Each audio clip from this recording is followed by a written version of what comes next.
The moment Carol walked into that diner, I knew it was a set, you guys. Not TV set. Well, kind of is a TV set. Not they rebuild a building type of set. No, a mindset. Because the hive mind doesn't need a diner. It doesn't need menus. It doesn't need waitresses. It doesn't need strangers doing the human little dance of, hey, how's it going? It doesn't need to talk to itself like it's a room full of separate people. So when the show tried to hand me that warm, cozy, clinking silverware normalcy, my brain did not relax. My brain went, oh, this is theater. This is for Carol.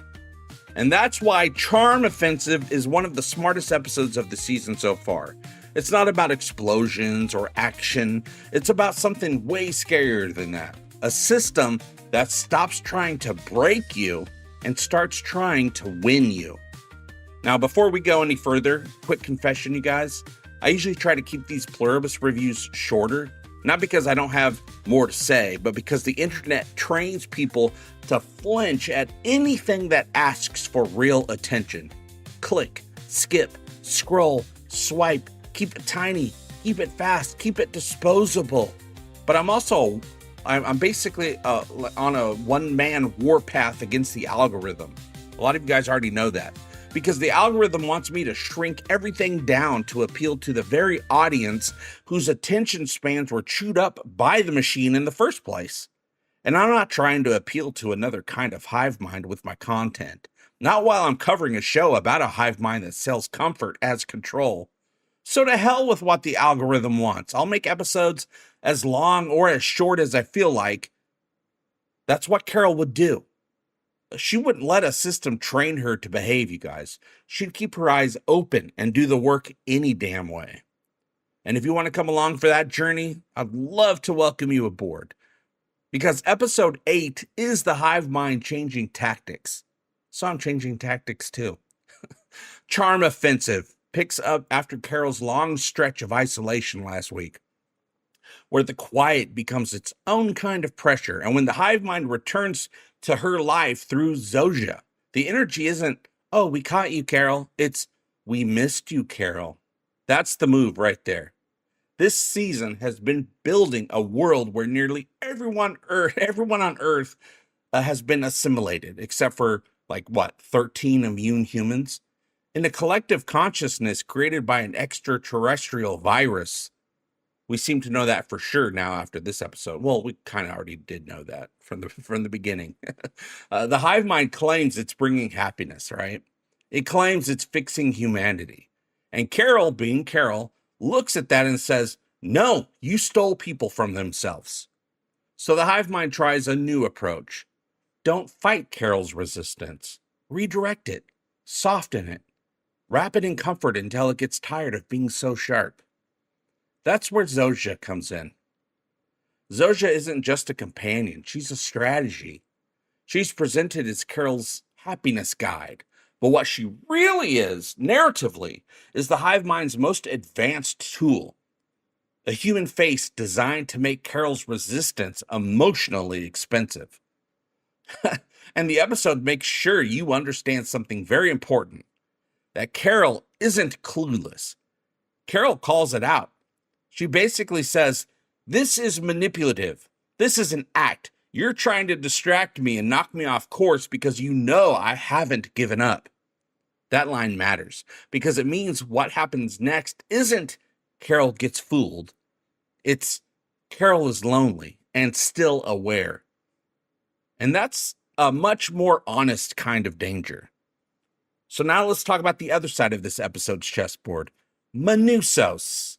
I love Manusos' story. I love it because it's clean resistance in a world full of soft persuasion. That sounds kind of familiar, doesn't it? It sounds a little bit like our world. Manusos is out there refusing to be managed, refusing to be comforted, refusing to be converted. He's been risking his life to get to Carol. And the show has made it very clear he is not just like some tourist on a road trip. The man is crossing hell to reach Albuquerque. And if you've ever been to Albuquerque, you know, it's kind of its own hell. He's crossing hell to reach hell. Just kidding, Albuquerqueans. You're okay. You have a Starbucks. You're civilized. Manusos is a self-storage manager from Paraguay. He's not a superhero. He's not a spy. He's just a human being who decided his mind belongs to him.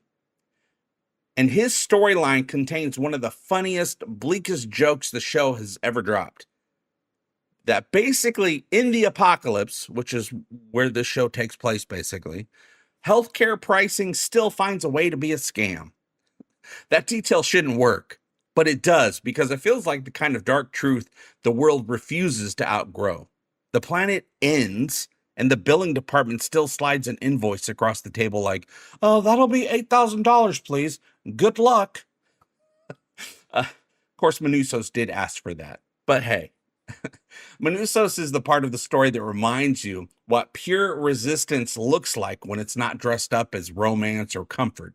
He doesn't argue with the hive mind. He doesn't negotiate with the hive mind. He doesn't even try to meet it halfway. He's over it. He just keeps moving.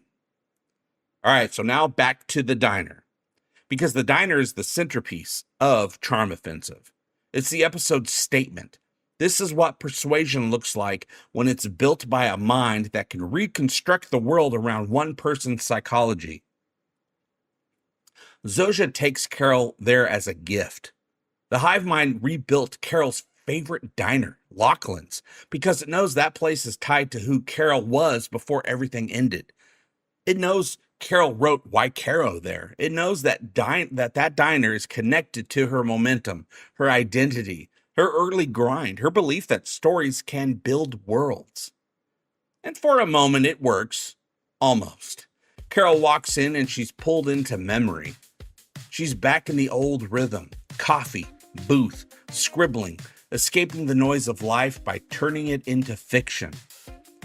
Then the episode yanks that curtain because Carol remembers something the hive mind didn't expect her to hold on to so sharply. The diner burned down years ago. So what you're watching isn't nostalgia, it's reconstruction. And not just reconstruction of a building, reconstruction of a feeling. The hive mind even goes beyond the building. The waitress, the same waitress Carol used to know, a woman named Bree, brought in as a finishing touch. Which means the hive mind isn't just copying spaces, it's copying people, more or less. And then there's the cars outside, and this is what kind of blew my mind while watching the scene, because I was paying attention to the cars outside. If you caught this detail, you know why it matters. Cars are rolling by, music is thumping, bass rattling the windows. It's the sound of a living world. The hive mind didn't need that for itself. That's not for the collective. That's for Carol's nervous system. That's for her sense of, oh, life is still happening. And here's the part Carol said out loud that I fully agree with. The scene is theater. The hive mind doesn't need to stand around and act like individuals. It doesn't need casual chatter. It doesn't need normal social friction. So when it performs normalcy like a stage play, it feels like a sales pitch. And in my view, there's an eerie seam in the performance. The way nobody greets Carol when she walks in. If you're selling Welcome Back to Normal, you'd expect the room to acknowledge her presence. You'd expect the moment where the world acts like she belongs. They do it all the time. They're always greeting Carol. Hey, Carol. Have fun writing, Carol. Or whatever it is they said. I can't remember. Something like that. Instead, the room feels like it's running on a script. And Carol's the only unscripted element. That's why this scene is my favorite in the episode. It isn't just pretty. It isn't just clever. It's diagnostic. It shows you the hive mind's strength and its limits at the same time. Now, its strength, it knows what humans crave. Safety, comfort, belonging, maybe a little Brando. If you get that joke, you get that joke. If you don't, I don't care. Now, the hive mind's limit, it can imitate the shape of human life without fully understanding the soul of it. But Carol doesn't let herself melt into it. It almost seemed like they almost got her. but she snapped right out of it, didn't she? This is where Carol's whiteboard becomes the moral anchor of the season. Because as nice as the diner looks, Carol keeps one ugly fact in front of her face. They eat people. They eat people. That's not poetry. That's not metaphor. That's a reminder that the soft lighting is sitting on top of something monstrous. Now, Carol can play nice. Carol can be polite. Carol can even allow herself moments of comfort. But she refuses to let comfort erase reality. So now we get to the part of the episode that sent half of the internet into orbit. Carol and Zosia. The build toward that kiss is crazy layered. Now, on the surface, it's chemistry and closeness and two people getting nearer. Under the surface, it's a consent and identity minefield, you guys. Because Zosia isn't just Zosia. Zosia is the Hive-Mind wearing one face. Zosia represents a collective that absorbed nearly everyone on Earth, which means every intimate moment carries a question that the show refuses to make easy. Who is speaking? Who is choosing? And then Zosia initiates the kiss. Think about that. That detail matters a lot. Now, if Carol initiates, you can file it under loneliness and vulnerability. You can read it as a human cracking after months without contact.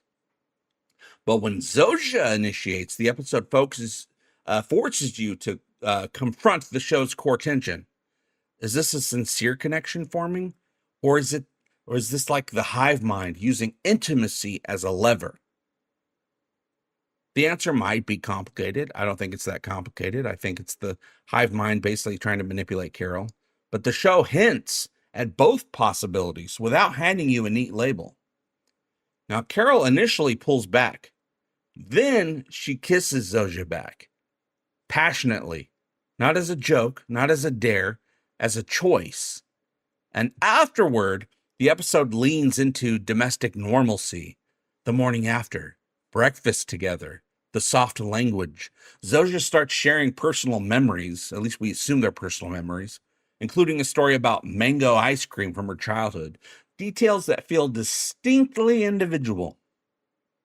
That's like another important move by the writers, you guys. The episode doesn't just use romance as shock value. It uses romance as a plot instrument. It creates a situation where Carol's mission to put the world right is suddenly tangled with an emotional bond that may be genuine, may be tactical, or maybe both at once. And if you're wondering why this is unsettling, it's because this is how persuasion works in real life. It doesn't always come as violence. Sometimes it comes as, I see you. Sometimes it comes as, you don't have to be alone. Sometimes it comes as pancakes and coffee in a diner that shouldn't exist.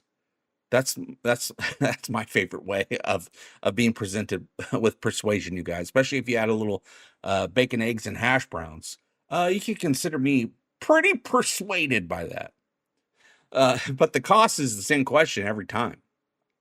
What are you trading for that comfort? That's why Charm Offensive lines up so cleanly with my little war against the algorithm. Because the algorithm is a system that trains behavior. It doesn't care what you mean. It cares what you do. It rewards compliance. It rewards patterns. It rewards content that keeps people passive, not awake. Now, Carol is doing the opposite. She's staying awake inside a system designed to make her drowsy. She's resistant to Tylenol PM, you guys. She sees the theater. She names it. She still allows herself to feel what she feels, but she doesn't hand over the keys to her mind. That is resistance. Not just with weapons, but with awareness.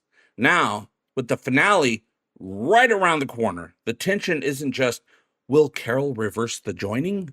It's what happens when Manusos arrives, because you know he's arriving next in the finale, right? He is almost there. We're going to see him. We're going to see him and Carol. Because Manusos, he doesn't live in the theater. He lives in the dirt. He lives in reality. He's not going to sit politely in a rebuilt diner and let the set do its work. He's going to disrupt the performance. And the moment he enters Carol's orbit, the Charm Offensive is going to get stress tested. Because the hive mind's greatest advantage is emotional control. It can manufacture comfort at scale. It can wrap you in normalcy until you forget what normal even was. Menusos is the variable it can't easily charm, because he's not looking for comfort. He's looking for victory. So here's what I want to ask you guys, because this is where the episode becomes a Rorschach test, basically. Do you think Zosia kissed Carol because Zosia wanted to? Or because the hive mind decided it was time? And that diner scene, did it feel like the hive mind showing off its power, or did it feel like the performance had seams you could see? It's a big trick for the ultimate goal of getting Carol absorbed into the hive mind. I want you to drop your take, because I genuinely want to know how you're seeing it. Now, if you're with me on this one-man fight against the algorithm, and you want to help keep the Egotastic FunTime lights burning here in the studio, and by studio I mean just a room in my house, here's how you can back what I'm building, okay? First, listen to my podcast for more Pluribus coverage and deeper sci-fi breakdowns. Maybe you'll have fun. Be my friend. Second, you can find me on my YouTube channels, Egotastic FunTime, Egotastic FunTime Reloaded, and everyone's favorite, Talking the Orville. That's where the bigger nerd multiverse lives, you guys. And there is a third. If you want to support directly, Patreon is the lifeline. It's the most direct way to keep this operation alive while the algorithm does its little machine routine. If you've ever thought, hey, I want more of this, and I want it made on purpose, that's where it happens. And as always, you guys, I hope all your times are egotastic fun times. Love you. Bye-bye.